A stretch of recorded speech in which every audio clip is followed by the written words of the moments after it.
Hey, this is Steve in Dallas, Texas. It's Saturday morning, my friend, and you are listening to Light Talk. Good morning. This is Stan, hanging out in Gainesville, Florida, and today we are discussing booms, thrust lighting, pre-production schedules, and ego, including mine. And this is David in the beautiful Belmont Shore neighborhood of Long Beach, California. And if you don't already know, you are listening to Light Talk, and we are the Lumen Brothers. And everyone, welcome to episode 191. Oh, I wish I could say that in Spanish. You say siento? You know, 191, we are like COVID.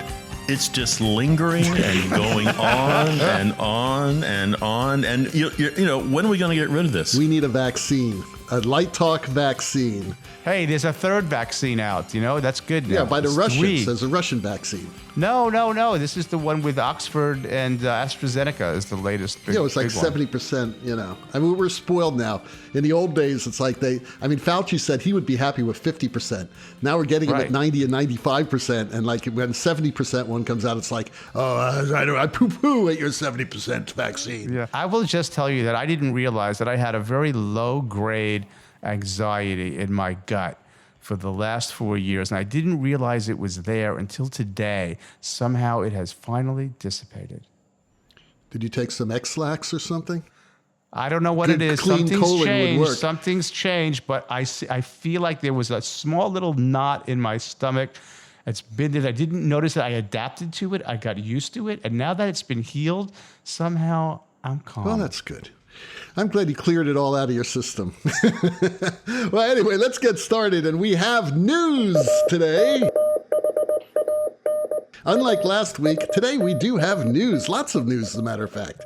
First of all, we have election, breaking news, update, like CNN does. What's that? Breaking news. Da, da, da, da, da, da. Everything that's a trauma everything is queens breaking over there. news. I mean, they go, breaking news. Hey, the sun came up. Breaking news is breaking the horizon. Everything's breaking news. It's like, come on. It's like the boy who cried wolf, or in this case, Wolf Blitzer. They lose the potency. Right. Yes, I indeed. mean, there could be a nuclear accident somewhere. People don't even listen to it anymore. Right. We landed on Venus. Breaking news. The Venetian landed here. That's even better. But breaking news, we have the election, and it looks like we actually do know who our president's going to be.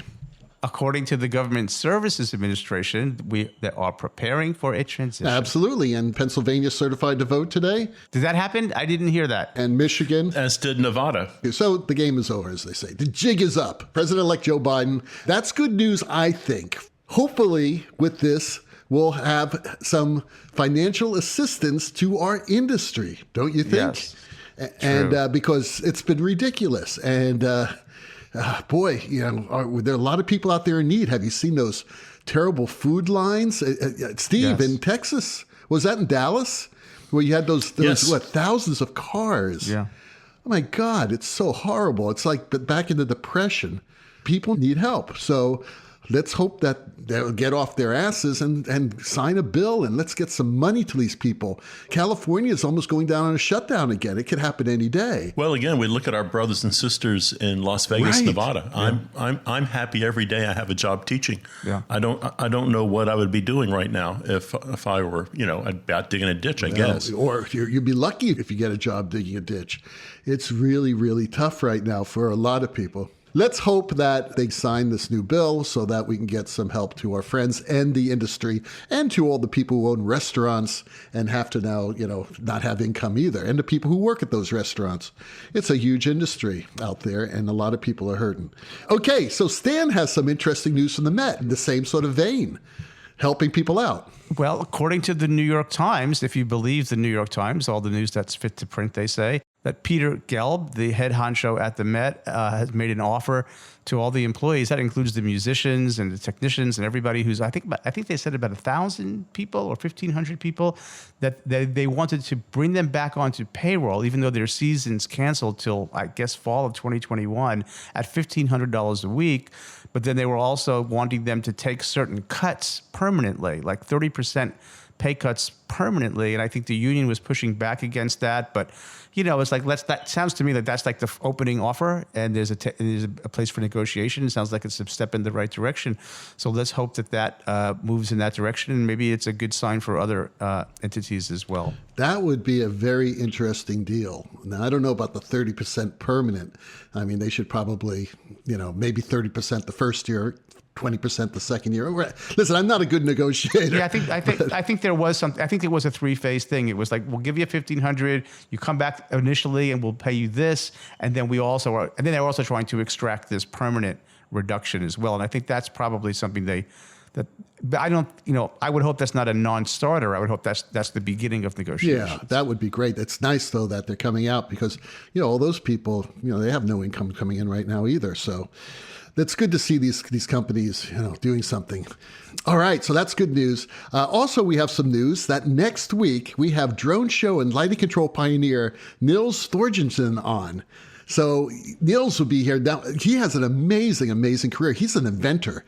I mean, the guy is a total, genius when it comes to this. Flying Pig Systems, I learned about that history. Exactly. Flying Pig and a bunch of other things. And now he has Verge Aero, which produces drone shows. And he did the drones for the Biden victory night.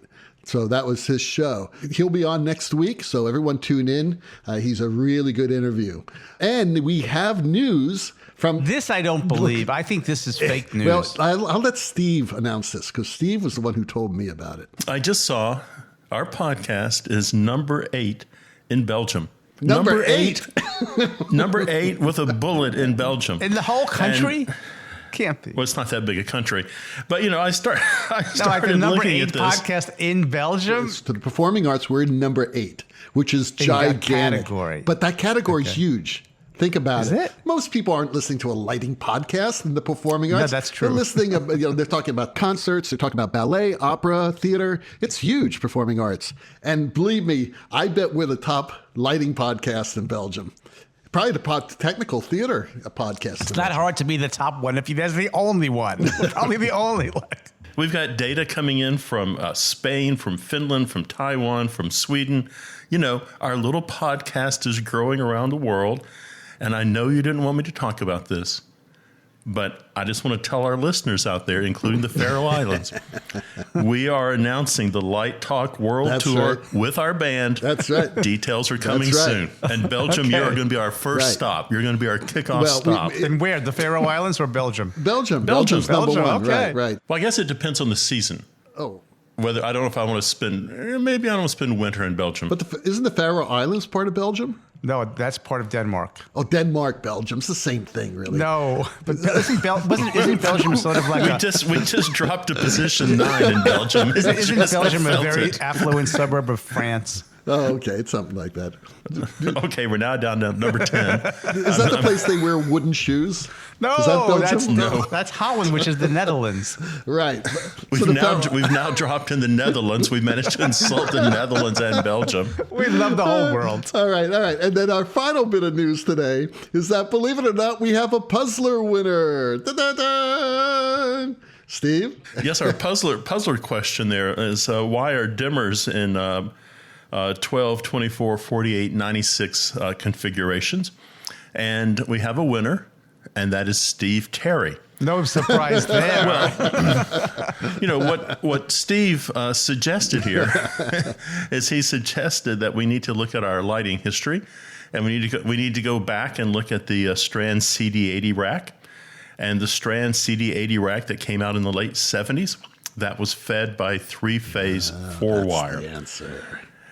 So someone sent in a very good answer, and they were talking about the number had to be divisible by 2. Yeah, they talked about the binary relationship of computer control, but that was wrong. In a nutshell, dimming circuits have to be divisible by 3, and that's what Steve talks about. Because of 3-phase. So that's the power. Right, A, B, and C. Interesting. 4 circuits on A, 4 circuits on B, 4 circuits on C. So there you go. But there were a lot of theories that were bandied about on the Light Talk Facebook page. It's very educational. A lot of people were involved in it, and it was. And to tell you the truth, I did not know the answer. Like no one's surprised because I'm not an electrician. We went down to the nursing home, got Steve out, and he was the only one old enough to remember there was a time without DMX. No, I actually had the answer, but I didn't trust my instinct. People were trying to figure this out around DMX, and DMX didn't come along till the 90s, and that would have made the binary answer make sense. And I worked with CD80s. I remember tying them in, actually. Well, Steve was your boss, right? Yes, for a while there. That's Which true. is amazing. He didn't fire you, but it was nice. It was nice. But Stan, you're going to send that Ross Perot for president button directly to Steve. You know what? If I can find it. And I may just hunt around for it this weekend. It's a long weekend. If I find that Ross Perot button, at the very least, I will send it. It may be valuable, but... I doubt it. I don't think so. You never know. People collect weird stuff. I think it's right up there with that Mondale button. Let's get to our questions. Yeah, Steve has our first listener question. And coming from the other side of the Atlantic, it is Robert in Germany. And Robert writes, any advice on lighting a thrust house? Okay. Well, for our younger listeners, there are basically 4 types of theaters, right? There's a proscenium, in which there's a one point of view. You sit in kind of a stadium seating and look at it like you're looking at a movie. There's in the round, so you're sitting on all sides of the performer. There is a black box, which is also known as a flexible space, which can be configured into almost anything you want. And there is the thrust house, and the audience sits on 3 sides. The thing about a thrust house is the acting area extends into the audience area. So this makes a thrust house a little difficult to light for. You have to think about where you're focusing your lights, where you're putting them so you're not blinding the audience all night long. You need to think about balancing your color. A lot of people, I was looking at this online, and people were saying things like, oh yeah, you have great strong backlight color in there. Well, maybe. But also, if you think about how thrust stages are blocked, most directors block kind of in a triangular pattern. And so when the actor turns upstage, that wonderful blue backlight turns your actor into a Smurf. So you've got to be thinking about how you're lighting that actor. And I treat thrusts the same way I treat an arena. I light from 4 sides. I start thinking about my color combinations, kind of if you want a recipe book maybe. Let's say you're trying to use yellow in your show.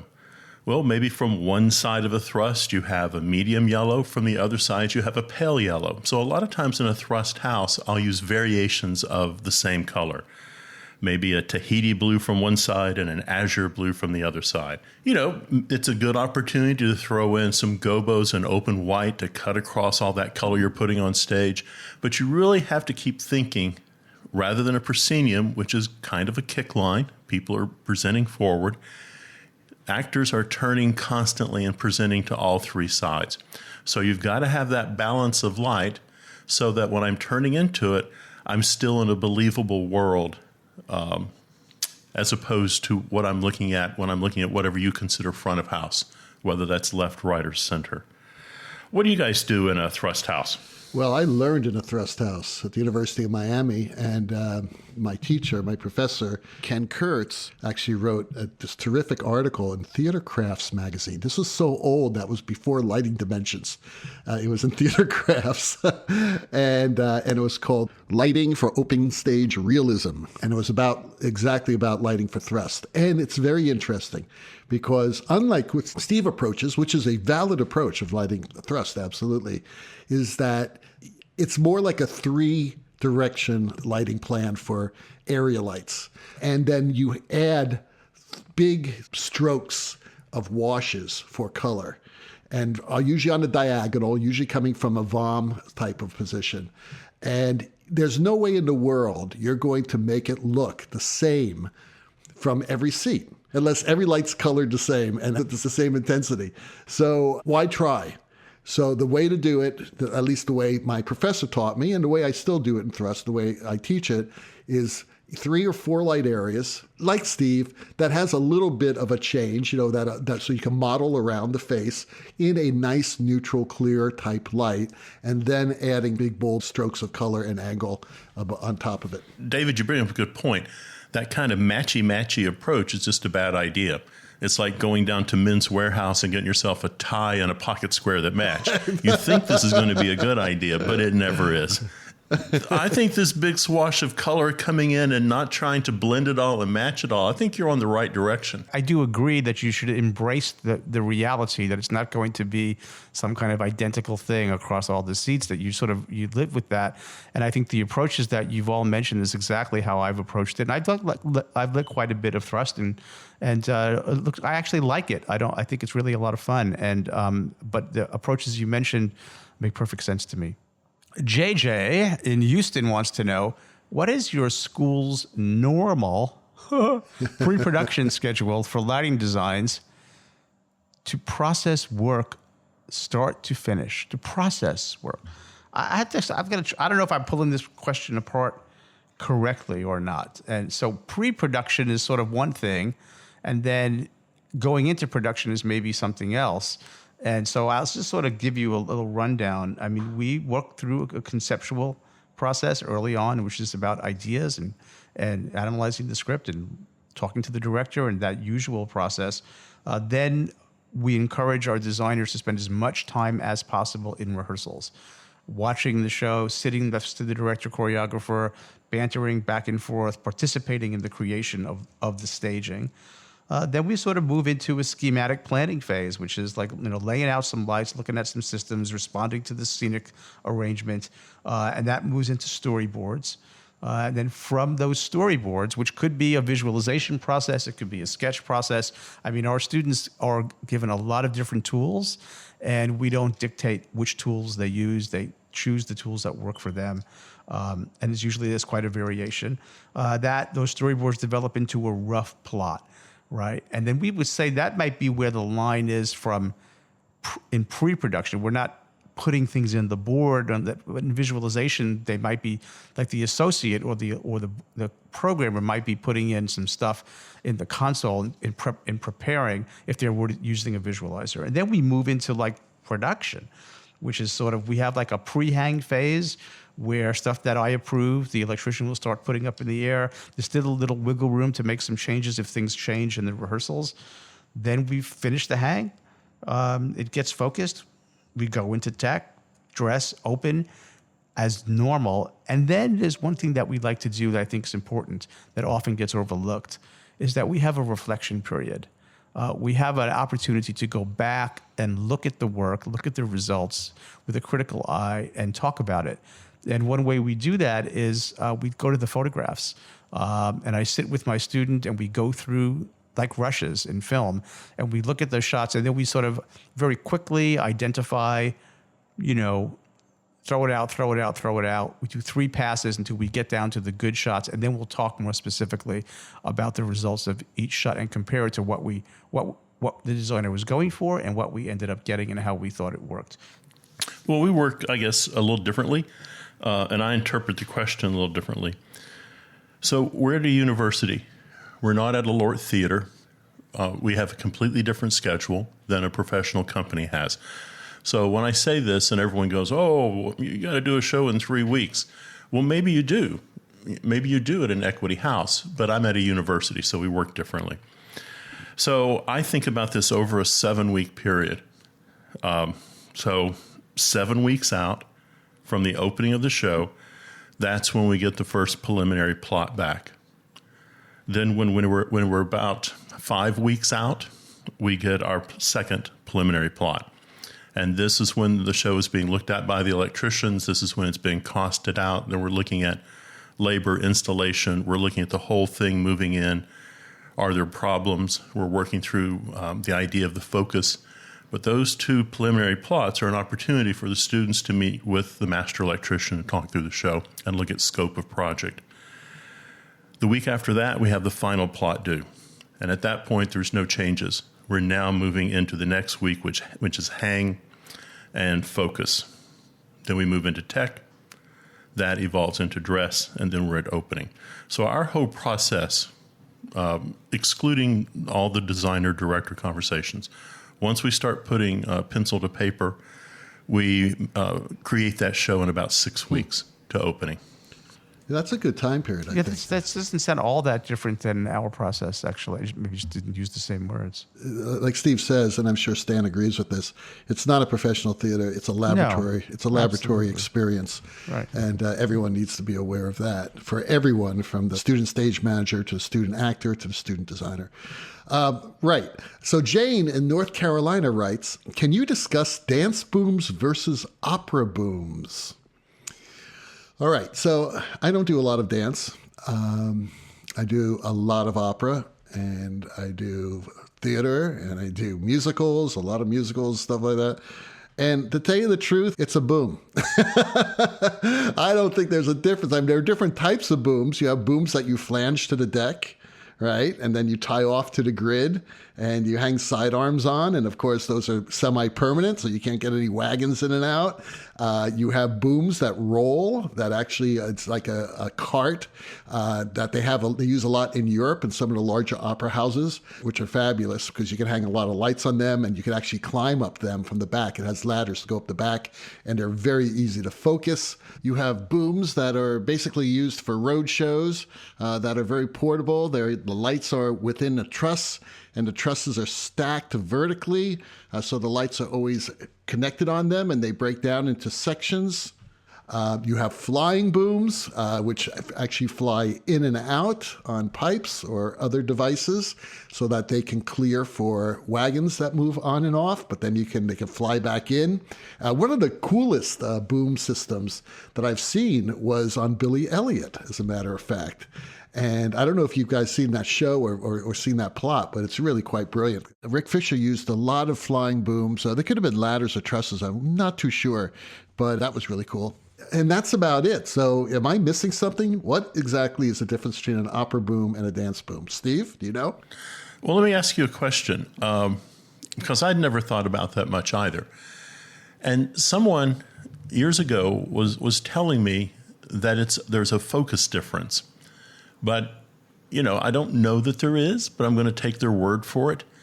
And they told me with a dance boom, the emphasis is for the light to go upstage, downstage, and to stay off legs, obviously.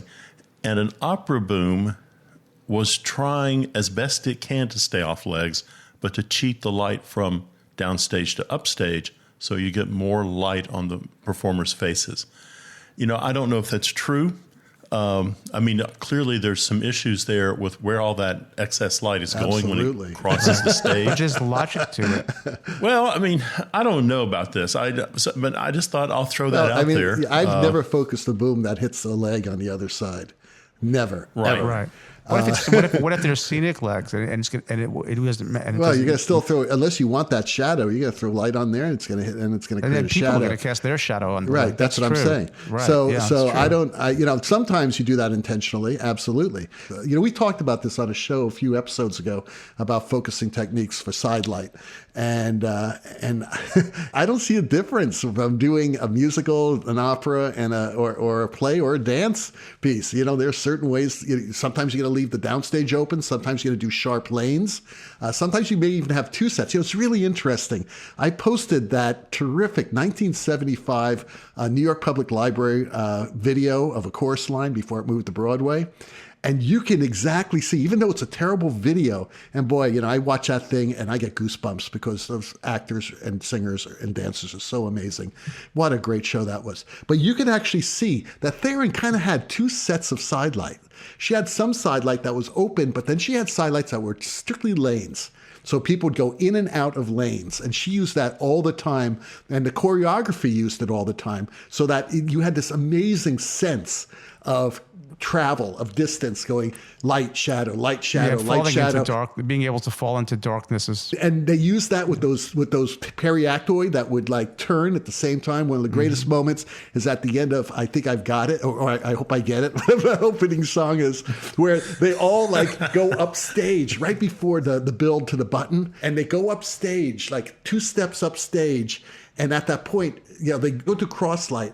And as they come down stage, the light actually fades down in like a 3 count, and those mirrors start to turn, and it goes to a complete blackout in like 3 or 4 seconds. And then they hit that line, and boom. And they hold it up with those great chords at the end of that song, right? And the only way she could do that, and actually I talked to her about this. I when I was a grad student, I said, that was one of the greatest lighting sequences I've ever seen. And I asked her, how did you come up with that? And she said, I just watched rehearsal. I thought it was fantastic. Rehearsal. She watched rehearsal and saw it in her mind's eye. And to do that, she had to do very strict lane focus on the side light. So again, it just depends on what you want to do. Do you have a favorite moving light for booms? I've used a lot of different moving lights on booms. They have to have shutters, obviously.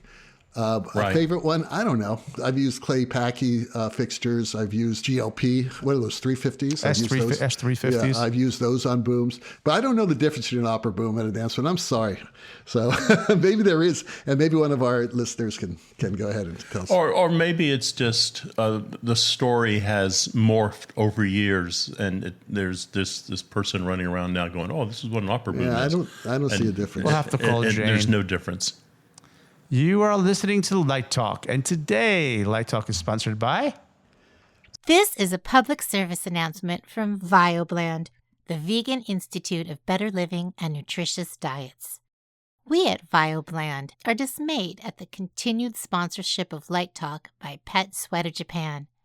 This dubious company has advertised the most disgusting products like turtle jelly, drunken shrimp, tech table turkey loaf, cow piss, and wasp cookies.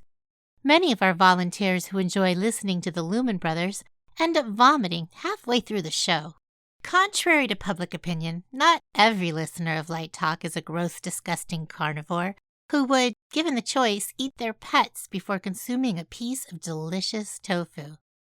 We at VioBland would like to educate the remaining deplorable troglodyte listeners of Light Talk toward healthy alternatives to the poison that Pet Sweater Japan hawks to unsuspecting consumers. Instead of turtle jelly, why not try a delicious and healthful helping of kelp kreplach? For Thanksgiving, substitute tech table turkey loaf with tofu mignon, or try a fermented salt wafer instead of a wasp cookie. Your colon will thank you in the morning. Finally, a word of caution to our friends in the theater. Our research has shown that the flatulence expelled by a typical stagehand has twice the methane content of 5 free-range bovines. Remember that the next time you light up a cigarette during your coffee break. VioBland, bringing healthy, bland alternatives to gross theatrical diets. And now, back to Light Talk. Well, those crazy ducks tell us that once again it's time for another installment of Let's Talk About. And today's Let's Talk About is all about ego control. To Major Tom. Ego control to Major Tom. How to check your own ego and control others to stay open and collaborative during the process of show creation. Well, this is a very interesting topic because, we're all artists and therefore we all have egos. You have to have an ego to survive. You got to have an ego, even if you're just a normal person and not crazy like us. But there's a but to that. Well, there's a but to everything. What's the but to this? Well, the but, I would say, my favorite person to channel when dealing with this is one of our great presidents, Abraham Lincoln, who said this when asked about how he was going to handle the big issues of the day, the Civil War and the amendment to the Constitution to free the slaves. He said this quote. He said something about one must be able to sublimate was the word he used, your ego to the task at hand.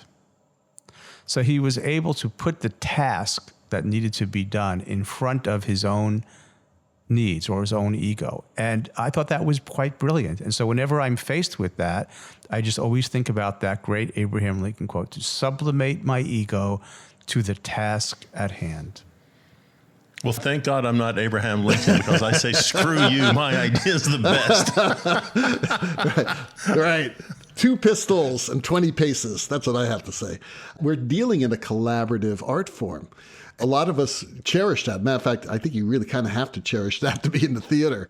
But a lot of people have difficulties. It's not for everyone. You have to be a jazz musician. I'll get back to my whole music thing. Jazz is good. You have to be a jazz musician. No one is more important than the other, unless you're, Wynton Marsalis or someone like that, or Chick Corea. I bet he's a great jammer. But you know something? He is a great jammer, and so is Chick Corea. You don't hear, hour-long solos from those cats. The bass players and the drummers and the singers, everyone else, well, of course, they're all excellent musicians at their level. That's what makes Light Talk work. We jam. And that's what makes theater work. So it's being that type of musician and not a headliner. You're not like Prince. We're all drummers.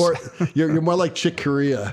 This is one of the great things that when I was playing regularly, I would never get in a band where I was the best person in the band. As a matter of fact, I would seek out bands where I was the worst musician in the band, because that's how you learn. Well, that goes back to my old quote about, if you're the smartest person in the room, you're in the wrong room. Or if you're the most talented person in the room, you're in the wrong room. Yeah, absolutely. But what happens when one member of the team starts getting out of control? They fire them. Well, what if it's the director? The producer fires them. You know what? I think time is a good. It's like the Asian thinking. The water on the rock, right? You just wait. Time takes care of things. Yeah, eventually the show open, you go home. The truth shows up given enough time. Everybody shows that, Okay, so how do we teach our students this? Well, I don't channel Abraham Lincoln. I bring up Gordon Gekko from Wall Street. Greed is good. I think ego is good. It's really important. You can have lots of ego without damaging people. And I know you're not suggesting that with your Abraham Lincoln quote that all ego damages people. But I think you've got to be competitive. You've got, I think you do have to feel like you're the best person in the room. There is a point where you can do that without being cruel, and you can do that and still listen to people.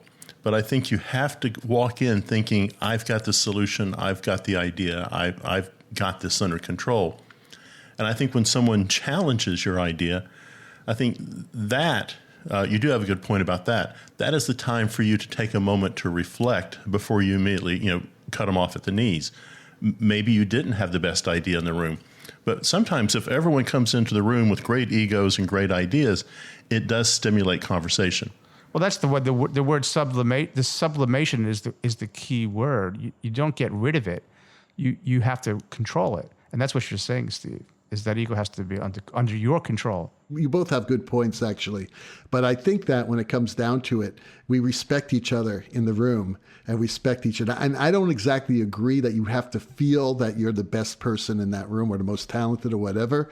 The best creative teams I have belonged to, the directors are extremely, extremely respectful of the designers, because they have chosen those designers not to do what they tell them to do, but to think like directors. They want designers who think like directors. So I think that it's who you're going to work with, and it's who you're working with, and how much respect they give you. I'll just add, I looked up sublimation just to make sure I'm right. And I think the other word that you could insert there is impulse. If you allow your ego to control you and you impulsively, shout out or become arrogant or whatever, because your ego is a very impulsive thing. Impulse control is important. And I think and I think in a collaborative environment, you can have a strong sense of self. I don't disagree with Steve in a strong sense of I bring something to the table for sure. But I think that impulse control is important. So how do you deal with a student whose ego is like making them blind to the collaborative process? I wonder how they got there in the first place. Give us a case study, like sketch a little example. Well, I mean, if someone is very stubborn about an idea and the director, who may be a faculty member or maybe a guest or whatever, comes up to you and talks to you, say, John is a little out of control here. He kind of thinks he knows what he's kind of bullying the other designers who may not be, as Steve says, thinking that they are one of the most talented people in there. It's really tricky because we've all had students like that who are kind of been shell-shocked from other experiences, or they just may just be unsure of themselves. So how do you deal with that person? I mean, you have to pull them aside. Yeah. You have to find a private time, not in front of the group, but a private time, and preferably not a private time at the end of rehearsal. Yeah. Let everybody have a good night's sleep, and, I'll meet you for coffee tomorrow. We'll talk about the process a little bit. So I think, also letting them have some time. They don't even know there's a problem, probably. Probably not. But they're relaxed when they come back in the next day. And then find a way to discuss it so it's not a personal attack. Right. And go back to the old, what was it, the 7 Habits of Highly Effective People. How can I help you? How can I make your job easier? Maybe the costumes are having problems. How can I, as a lighting designer, help out this costume problem? Synergize. Yeah. Synergize. And also be sensitive and also be helpful. Just be a team member, I guess. It's going to be a slow process. If we go back to Abraham Lincoln there, he took 2 years to fire George McClellan. Yeah. It took him a while. They had therapy together. They had tea together. They burned some sage together. But Lincoln had a lot of patience. But after 2 years, it even wore him out too. Oh yeah, well, That's a classic story. Firing McClellan, it did, and then we finally hired Grant. Everything changed. It's true. I think Steve is right about having the conversation in private. Wait, and timing is everything. That's the patience thing again.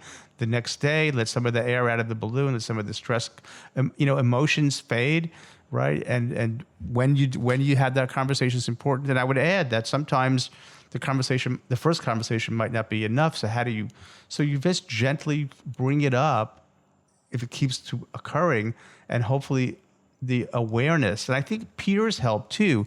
If other people tell the student, here's something that we saw, and to try and avoid you statements, to try and avoid accusatory statements, and say, this is how I felt when that was going on.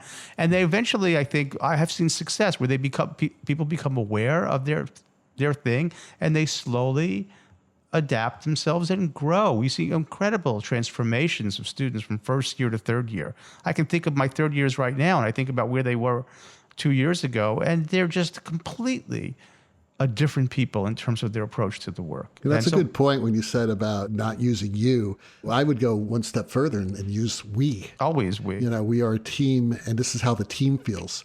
Yeah, exactly. It would be great if we felt that support, so that we can make the synergy work. I statements always beat you statements. It really is the key to making a successful production, is to have that type of freedom, just so that you don't take anything personally. You can't take it personally. You just have to feel that your idea may not be the answer, but that doesn't mean you don't give it. You don't offer it, and that idea is valued. And we move on, I mean, there are many times when I thought I had the greatest idea about this moment, and I presented it, and they looked and they said, yeah, maybe, let's try it. And then we tried it, and it was like, nah, it's not working. And and I may still think it's a better idea, but then I just let it go because it's not about me.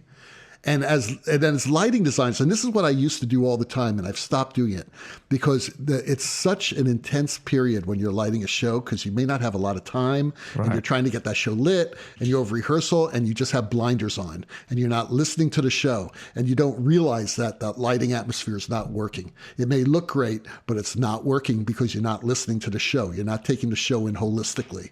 And that is what ego causes. And that's a real big problem. You will not be successful if you have blinders on and you're not watching and listening to the whole show in a holistic way. I was just flashing back on when I was in Florence, and when you go to see the David, you actually walk down this great rotunda, and there are all of these sculptures called the slaves, and they're unfinished. And there's you have the emerging figure of the person, and they're only half sculpted, and the rest of it is still stone, and he's not done. And you read about it, and it talks about Michelangelo was saying that he didn't, like the sculpture was already in the stone, And his job was just releasing them.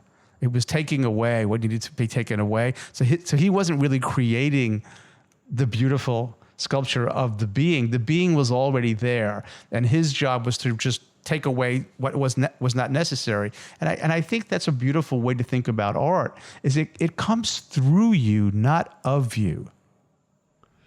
Yeah, that's great. I've heard that before. I know that story. My art history teacher told me that story, and it was so illuminating. We're a vessel by which the creative source comes through us, not of us. But Michelangelo had a little bit of talent. Just a tad. Well, if talent is being connected to the creative source in the universe, if that's what art is, he had a really strong connection with not a lot of static. And maybe that ego is what gets in the way of letting the creative force, which is beyond us, but comes through us. That's just how I see it. Yeah, that's nice.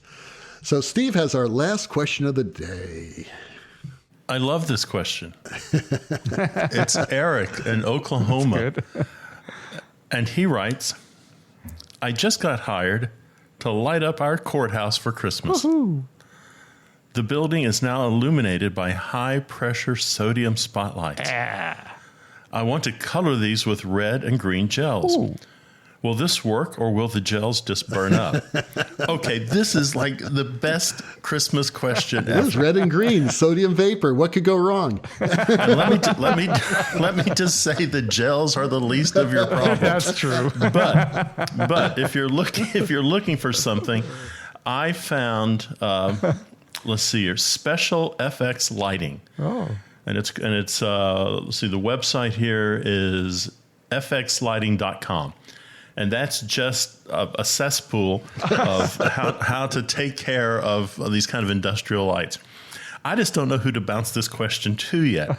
Should I send it to David, who is Mr. Red and Green? Should I send it to Stan, who is Mr. Architecture?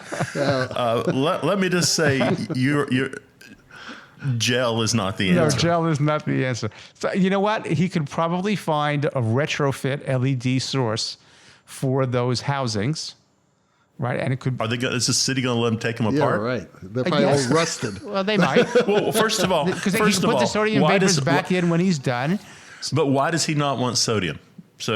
Well, because it's 550 nanometers only. It's a narrow band source. And that red is going to look really good. The green may work. You don't have. There's no red or green in that light in that source. So what Stan is saying is the higher pressure sodium lights have over 80% of their output at shorter wavelengths than red. So already combined with our little human eyes and a sodium vapor light, what's going to happen is that red is going to look orange. It's never going to look red. Doesn't matter how much gel you put on it. You can't add what's not there. It's a filter. Subtractive color mixing. Yeah, he has to have a different. And to answer the question of gel will melt, and 100 to the UV will destroy the gel as well. There are companies that make any gel color you want in glass substrate designed for exterior. There's less of that now with the LED revolution, but you might be able to find that. But the simple solution, find a retrofit LED source for that light, put it in there, and get a glass filter. And that's what FX Products does. Because they call it Easy Glass. There you go. High temperature color control. Yeah. There's actually a simpler solution than that, because I think that these lights are so old they're rusted, and there's no way he's going to get those sodium vapor filaments out of there.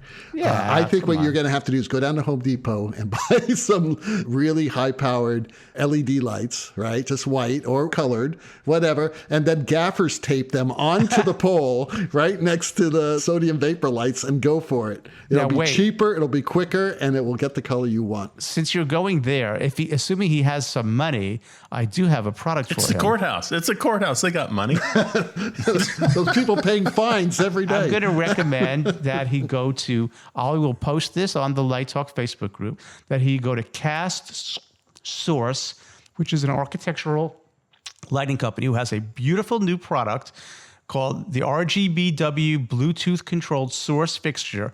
I have 4 of them in my house. I'm demoing them for the company. They are gorgeous. They are bright as heck. You set the cue from your phone, tell it when to turn on, have it do a dance, have it just do colors, whatever you want. They're not, I don't know what the cost is, but man, I run mine at like 3%. And they're in any color. They're bright as heck.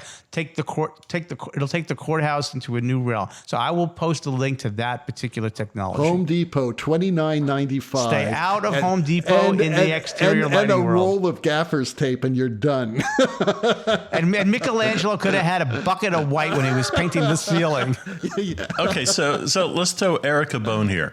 So he's got his red and green courthouse. Right. Can he go to Home Depot and find a light that he can put a gobo in? Ooh, I don't know about that. I've never looked for or homemade gobo or a kook in front of it, so you get some texture on that thing. Since we're going down to Ace or Home Depot or Lowe's, we're getting real fancy here.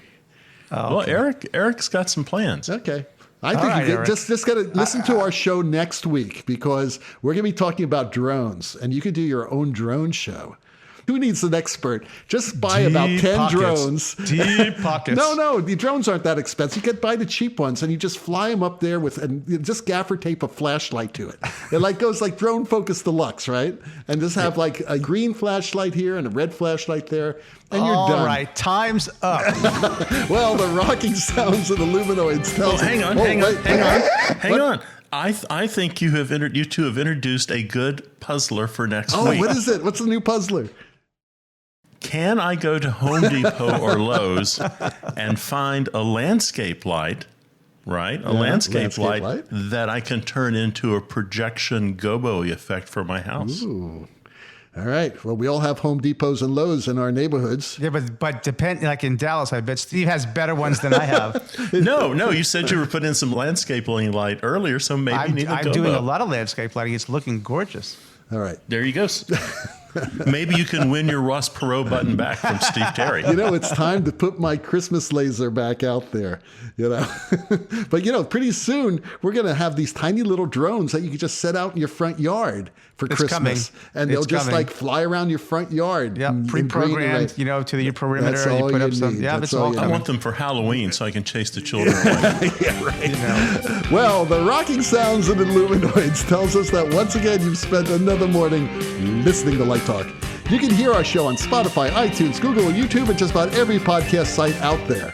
Check out our website on lighttalk.org for future guests, and be sure to follow us on Facebook and subscribe to the podcast. That way you will not miss a second of Light Talk insanity. No guarantee is offered regarding the accuracy of any statements or opinions made on this podcast. However, if you decide to litigate, the law firm of Flex, Flock, Flare, and Glare and their paralegal Snoot will defend us until our retirement funds are depleted. Light Talk is written and produced by the Lumen Brothers, coming to you from Long Beach, Gainesville, and from deep in the heart of Texas. And be sure to join us next week when we talk with drone show and lighting control pioneer Nils Storgeson. Light Talk, broadcasting questionable Lumen knowledge and humor around the world. So we'll see you all next Saturday morning. Bye-bye from Light Talk. Sayonara. Toodles.